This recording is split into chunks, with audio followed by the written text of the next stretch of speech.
Assalamualaikum warahmatullahi wabarakatuh. Selamat malam, selamat berjumpa kembali. Kembali kita bersama-sama membuat resume fundamental saham dari laporan keuangan triwulan 1 2024. Hari ini tanggal 5 bulan Juli ya. Berarti ini sudah mulai triwulan 3, tetapi biasanya triwulan 2 itu laporannya hadir pada saat pertengahan atau akhir dari bulan Juli. Jadi kita masih membahas yang triwulan 1 ya. Tidak masalah karena datanya nanti di triwulan berikutnya kita akan bandingkan atau kita compare ya. Sehingga nanti ketahuan apakah ada peningkatan atau ada penurunan atau stagnan ya. Baik, yang kita bahas hari ini adalah Good, GGRP, GJTL dan Harum ya. Good, GGRP, GJTL dan Harum. Analisa kita ini adalah berdasarkan fundamental analisis khususnya kepada value investing. Analisa kita ini adalah sebagai bahan pemikiran tambahan atau edukasi, bukan perintah untuk melakukan aksi beli atau jual ya. Yang kita lakukan adalah hanya untuk mencoba memahami ya kriteria-kriteria yang kita jadikan dasar untuk menentukan kualitas saham tadi ya. Baik, kita akan bahas satu persatu ya. Kemudian lagi tujuan kita adalah bahwasanya pada titik akhir mungkin kita ingin mendapatkan atau menemukan saham yang membuat kita pertama perusahaannya bagus, kemudian ada potensi untuk menjadi berkembang, kemudian dengan investor itu bersahabat, dan terakhir mudah-mudahan kita terhindar dari saham-saham yang membuat kita susah tidur atau bahasa istilahnya itu saham gorengan ya. Baik, yang pertama kita masuk ke Good dulu ya. Apabila pembahasan kita ini bermanfaat, jangan lupa untuk klik like, subscribe, dan share. Saya juga sudah menambahkan playlist di deskripsi, silakan diklik di situ untuk mengetahui saham-saham yang sudah saya bahas di triwulan 1 ini. Yang pertama Good, ini adalah Garuda Food Putra Putri Jaya Tbk. Ini sangat sering kita temui ya produknya di masyarakat ya. Ini nama produknya biasanya Garuda ya. Dan ini kacang-kacangan banyaknya ya, kacang-kacangan ya. Produk-produk yang umumnya terbuat dari kacang-kacangan, tapi juga mereka ada coklat, biskuit, dan pengolahan susu juga ya. Tapi yang paling terkenal di masyarakat itu ya yang dari kacang-kacangan tadi. Baik, kita bahas dulu yang pertama dari segi valuasinya bahwa perusahaan ini ya harga sekarang ini di 366, nilai perusahaannya itu 97 per lembar saham, sementara harganya 366 ya. Berarti harga sekarang ini 2,7 kali lebih mahal ya, 2,7 kali lebih mahal daripada nilai perusahaannya ya. Kemudian juga bahwa keuntungannya itu Rp15, berarti harga wajar pembelian kita maksimal beli itu 150. Berarti harga sekarang sudah 1,4 kali lebih mahal ya. Tidak ada diskon ya. Berarti perusahaannya ini sudah dalam kategori valuasinya mahal ya. Tapi kita cek dulu mahalnya ini seperti apa. Ternyata dari EPS dan book value, keuntungan perusahaan itu adalah 15%. Nah, berarti di sini harga mahalnya ini lebih kepada kepercayaan investor terhadap perusahaan ini bahwa perusahaannya ini menguntungkan. Itu yang pertama dulu ya. Sehingga harganya mahal ya. Bukan harga, harganya mahal ya, bukan valuasinya mahal. Terus kita mau konfirmasikan ke dividen. Ternyata dividennya juga besar ya, 57%, hampir 60 ya. Kalau kita setarakan dengan 30% misal, maka di sini dividennya hanya 1%. Bahkan dengan 50% saja masih 2%-an ya. Berarti harga sekarang ya tadi karena harganya sudah di atas tadi ya. Karena valuasinya sudah mahal, otomatis dividen yield-nya menjadi kecil ya. Jadi di sini mengiring ya, valuasinya mahal, dividennya kecil, meskipun DPR-nya ini sudah, dividen payout ratio-nya ini sudah memenuhi syarat ya, artinya di sini ya, dividen payout ratio-nya ini sudah besar, tetapi tidak mampu untuk mengantisipasi karena harganya sudah tinggi tadi ya, karena pengharapan yang tinggi tadi ya. Untuk pemahaman kita saat ini ya, bisa saja Anda yang sudah membeli di harga lama itu ya, tentu saja Anda mendapatkan keuntungan yang lebih besar.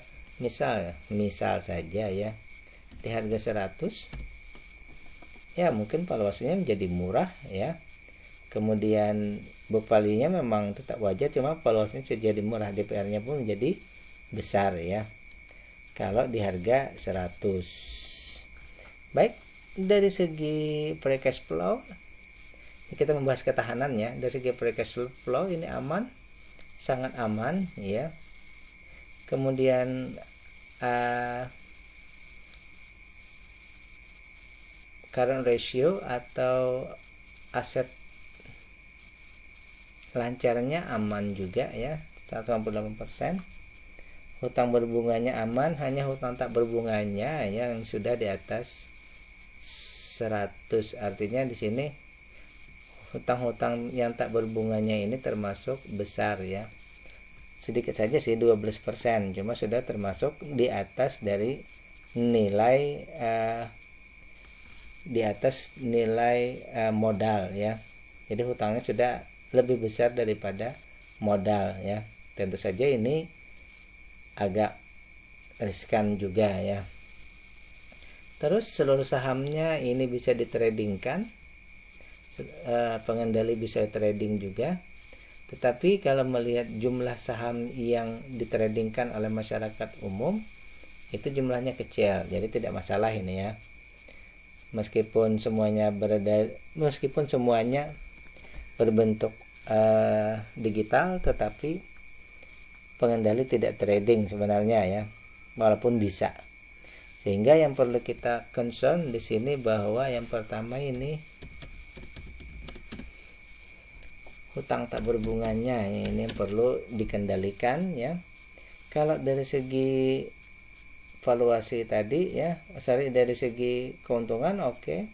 Ini hanya harganya saja yang sudah, kalau menurut saya sudah ketinggian ya. Investor sudah pengharapan investor sudah tinggi ya. Mungkin di sini kita tandai saja harga ya, harganya membaik dulu, maksudnya di sini turunlah dulu ya, supaya lebih bisa menjadi lebih baik ya. Jadi concernnya yang pertama hutangnya, yang kedua kalau bisa harganya menuju equilibriumnya dulu lah, supaya lebih mudah ya. Seperti itu pemahaman kita untuk saham yang pertama, good. Yang kedua GGRP, Gunung Raja Paksi ya. Gunung Raja Paksi ini anggota Steel Group ya. Jadi mereka ini bisnisnya bidang baja panas katanya ya, baja panas, makanya tadi Steel Group ya, baja panas. Lalu secara bertahap memproduksi balok dan lembaran baja. Ini mungkin lebih mungkin ada hubungannya juga, istilahnya gini ya, satu sektor dengan ISSP ini ya. Jadi GGRP ini ya ada hubungannya juga dengan bidang yang sama dengan ISSP ya, Steel Pipe Industry, Steel Pipe Industry Indonesia ya, ISSP lah ya. Terus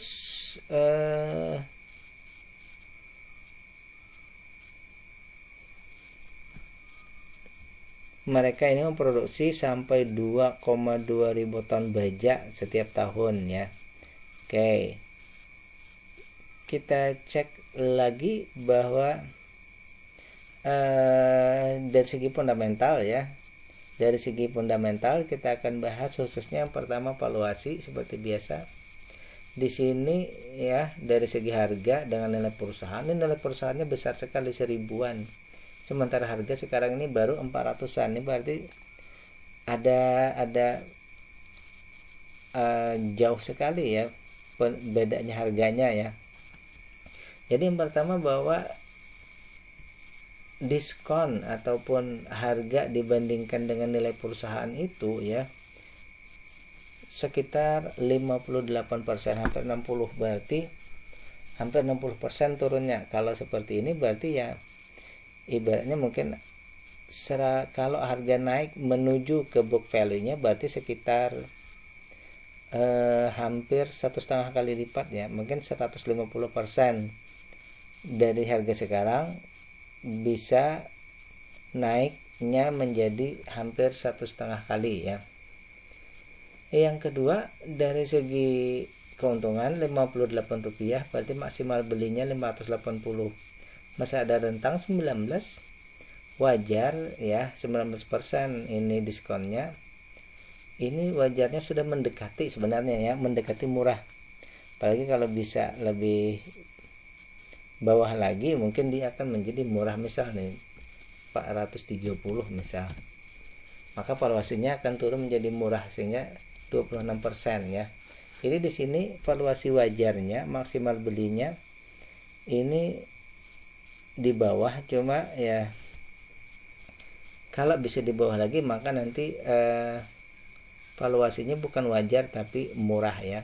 Jadi di sini dari segi valuasi sudah mendekati ya, rendah dan wajar, hampir saja ke murah ya. Namun sepenglihatan saya murah dan wajarnya ini ya belum dibarengi dengan adanya dividen ya. Ya, belum dibarengi adanya dividen. Kita berharap bahwa sebenarnya ini ada dividen ya, tapi belum dibarengi dividen. Tapi kita cek dulu dari segi keuntungan. Keuntungan 58, sementara nilai perusahaan 1000-an, ini berarti keuntungannya 5%. Nah, mungkin di sini salah satu permasalahannya bahwa keuntungannya hanya 5% ya. Mungkin di sini nanti salah satu permasalahan juga ya, mungkin ya keuntungannya tidak terlalu besar. Dari segi free cash flow ini aman ya, 8%. Jadi dalam setahun terakhir ini kelebihan cash flow-nya itu 8%, aman, berarti ketahanan oke. Terus dari segi aset lancar ini 181% juga aman. Hutang berbunga tak berbunga juga aman ya, kecil sekali. Jadi dari segi ketahanan perusahaan ini oke. Valuasinya sebenarnya juga sebenarnya murah sebenarnya ya, namun tidak dibarengi dengan dividen saja, itu saja ya. Terakhir kita melihat dari segi yang ada di Kasei ini hanya 68% ya, berarti kita anggap saja di sini kuningnya kuning aman saja sih. Dan non warkatnya ini sudah di atas 7, meskipun di bawah 10, cuma kita kategorikan aman saja ya. Baik, dari segi data ini ya, pertama keuntungannya masih di bawah 10%, kemudian valuasinya oke, tetapi karena keuntungannya yang kecil tadi ya, 5% tadi, ada imbasnya juga dengan ada imbasnya juga ke dividen kalau pemahaman saya ya. Dengan 5% belum, atau mungkin keputusan perusahaan belum bisa membagikan dividen ya. Dari segi hutang oke, karena rasio oke, semuanya oke. Hanya keuntungan saja tadi ya. Jadi kesimpulannya bahwa menunggu ini berarti di sini ya, menunggu EPS-nya ya yang membaik. Kalau dividen ini bisa aja sih, cuma kalau IPS tidak membaik tentu saja dividen tidak membaik. Jadi menunggu IPS yang paling pertama ya membaik, baru nanti hal-hal yang lainnya termasuk dividen ya. Itu saja untuk GGRP ya. EPS-nya membaik berarti nanti keuntungannya meningkat ya. Otomatis nanti mungkin bisa untuk mengadakan dividen. Baik, yang ketiga kita akan membahas GJTL. Bila Anda menemukan video ini dalam video pendek, maka silahkan klik di bagian paling bawah, tonton video atau link untuk mendapatkan pembahasan video kita secara lengkap. Lanjut, kita akan bahas saham GJTL ya. Ini adalah saham gajah tunggal, perusahaan yang membuat ban ya, ban dalam dan ban luar untuk mobil, sepeda motor dan kendaraan lainnya ya. Barang-barang lainnya dari karet juga ya. Cuma ini namanya yang terkenal itu GT Radial ya. Bang dan bang ini ban dalam bentuk git, namanya GT ya, dan lain-lain. Jadi utamanya adalah pembuatan ban ya. Baik, kita akan bahas ya. Satu lagi, bahwa perusahaan ini juga ya dimiliki oleh salah satu investor terkenal Indonesia ya, yang menjadi panutan banyak investor. Baik, kita akan bahas gajah tunggal. Yang pertama dari segi valuasi, harga baru 1.100-an, nilai perusahaan 2.500-an. Ini berarti harga sekarang ini 54% di bawah dari nilai perusahaan. Berarti kalau 54 ini kita sekitar 100. Kalau harganya mengejar ke nilai perusahaannya berarti ada potensi untuk menjadi 100% ya. Lebih dari 100% kalau dia sampai ke nilai bukunya 2.500-an ya.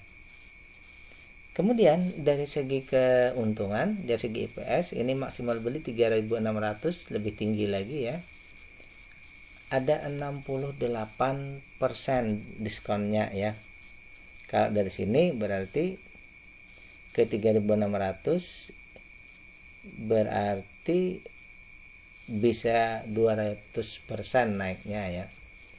Naiknya bisa 200%. Valuasinya murah dan dari segi perusahaan masih di bawah ya. Tinggal kita mengecek dengan dividennya ya. Setelah kita cek ternyata hari ini ex-date ya.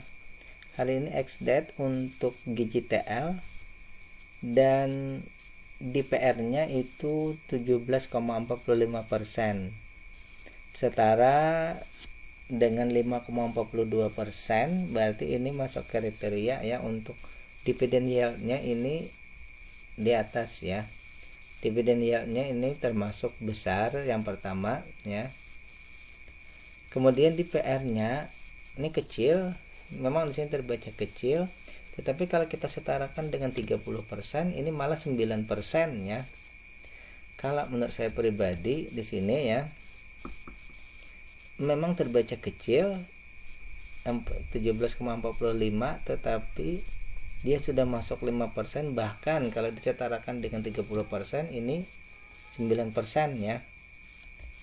Jadi saya menyimpulkan di sini meskipun kecil ya, tetapi dia karena di atas 5% ini termasuk bagus ya. Jadi GJTL ini untuk tahun ini ya, bahwa perusahaannya valuasinya masih murah, kemudian DPR-nya kecil, dividennya besar, tapi kesimpulannya bahwa ini saya menganggap bahwa ini juga tetap investor friendly ya. Meskipun DPR-nya kecil, tetapi setelah kita kalkulasikan disamakan dengan 30%, maka dia ini termasuk besar. Bahkan dengan 17% saja sudah 5% ya.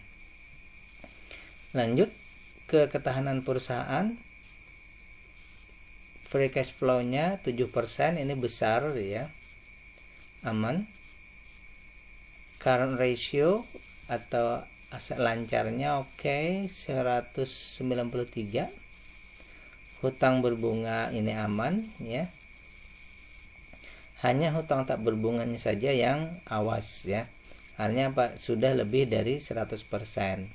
Banyak saja investor yang menganggap bahwa hutang tak berbunga ini bisa saja sampai di atas dari 100 ya. Tetapi kalau menurut saya pribadi, ini murni opini ya. Saya tetap menghitung berada di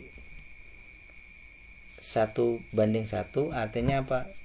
Artinya tidak ada leverage ya. Kalau di sini sudah ada 19% daya ungkitnya. Kemudian kita melihat dari segi saham yang ada yang bisa diperjualbelikan itu hanya 50%. Berarti di sini betul-betul pengendali memang mengendalikannya. Dalam artian bahwa 50%-nya tidak diperjualbelikan, bahwa tidak ditradingkan ya. Memang 50 ini kita anggap udah pas-pasan. Dan non marketnya hanya 35%, ini standar. Jadi simpulannya bahwa perusahaan ini dari segi valuasi murah dan sekarang dividennya ini termasuk besar ya. Untuk tahun ini ya sudah mulai besar. Tinggal satu saja yang menjadi concern ya bagi opini saya ya, bagi yang berpatokan misalnya di hutang tak berbunganya di atas 100 tidak masalah ya. Tapi bagi saya pribadi ya, saya akan menunggu hutang tak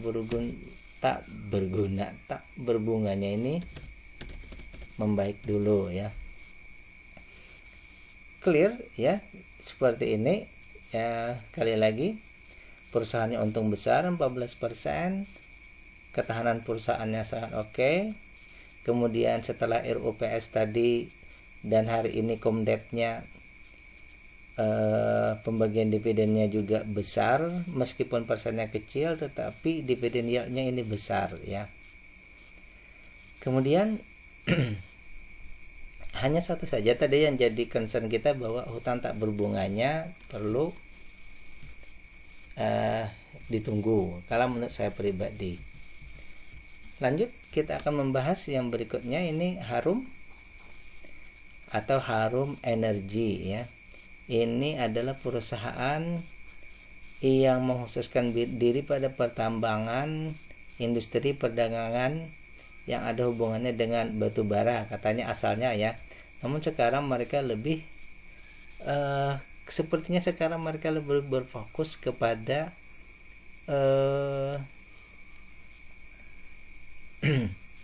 nikel ya, lebih kepada nikel. Yang saya pahami sekarang mereka lebih kepada nikel. Baik, kita akan membahas dari fundamentalnya. Yang pertama, bahwa perusahaan ini ya dari segi book value dibandingkan harga ini sudah 15% di atas dari nilai perusahaannya. Tapi ini kategori kita kategorikan wajar saja. Maksimal beli di 600, sekarang sudah di 1000-an. Berarti hampir setara ya, hampir 1 kali lebih mahal ya, 2 kali lebih mahal daripada nilai wajarnya. Berarti perusahaan ini kategorinya mahal ya, kategori mahal. Kita mau cek saja apakah mahalnya ini, sekali lagi karena untung besar. Ternyata dari segi ini ya, keuntungan perusahaan di 5%, hampir 6. Kalau begitu, kalau menurut saya bahwa harga yang tinggi ini lebih kepada bukan keuntungannya ya, tapi lebih pada capital gain mungkin ya. Lanjut, kita ingin cek lagi di sini bahwa perusahaan juga membagikan dividen, namun jumlahnya masih di bawah 2%, di bawah 30%. Dan kalau kita setarakan dengan 30% pun, karena harganya valuasinya tadi sudah tinggi, tetap dividen yield-nya juga kecil ya. Jadi DPR-nya kecil, dividen yield-nya juga kecil ya. Jadi valuasinya mahal, belum bisa dibarengi dengan DPR yang besar, walaupun mereka juga membagikan dividen.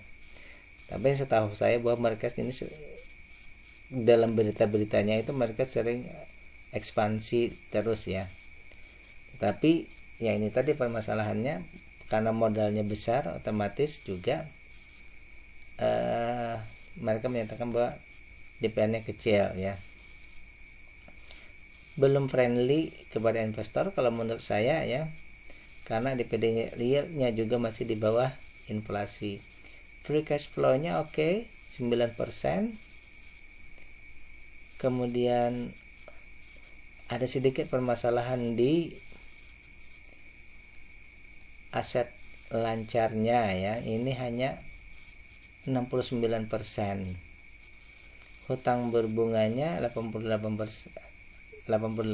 dan mendekati ya benarnya ya, dan mendekati 100. Hutang tak berbunganya ini sudah di atas 100. Nah, jadi beberapa sih sebenarnya concern di sini. Terakhir, bahwa 36% saja yang ada di masyarakat, yang ada di bursa efek yang bisa ditradingkan, berarti pengendali memang fokus untuk mengembangkan perusahaan ya. Dari data seperti ini, dan masyarakat kecil pun yang bertrading ini juga kecil, jadi mereka bukan pengendali. Tinggal kita buat kesimpulan saya ya, hipotesa saya, bahwa concern kita untuk perusahaan ini yang pertama itu tentu saja di sini ketahanan perusahaan ya.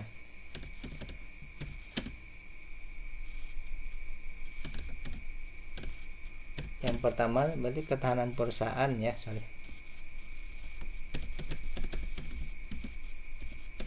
menunggu hutang tak berbunganya dan cashnya ini harus membaik ya. Itu dulu, hutang tak berbunga ini harus dikurangi, kemudian aset lancarnya juga mesti bertambah, dan untuk bisa mengejar itu ya otomatis kalau menurut saya pribadi ininya juga harus membaik ya. IPS-nya juga harus naik di sini ya, minimal 10% tadi baru bisa menjadi lebih mudah. Kalau 10% misal IPS-nya memang belum terlalu pengaruh ya.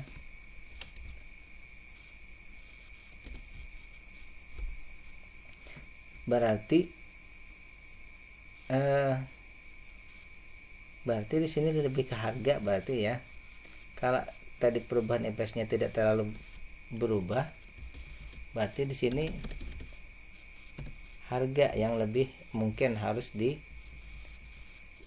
sedikit menurun dulu. Coba kita misal jadi 500 misal, maka perusahaannya menjadi ya paling tidak valuasinya menjadi lebih membaik ya. Baik, itulah pembahasan kita ya, 4 saham yang kita bahas kali ini, GOOD, GGRP, GJTL, dan Harum. Mudah-mudahan bisa menjadi pembelajaran bagi kita untuk menentukan saham yang bisa membuat kita menemukan ya saham yang membuat kita bisa berinvestasi dengan santai dan nyaman. Billahi taufiq wal hidayah. Assalamualaikum warahmatullahi wabarakatuh.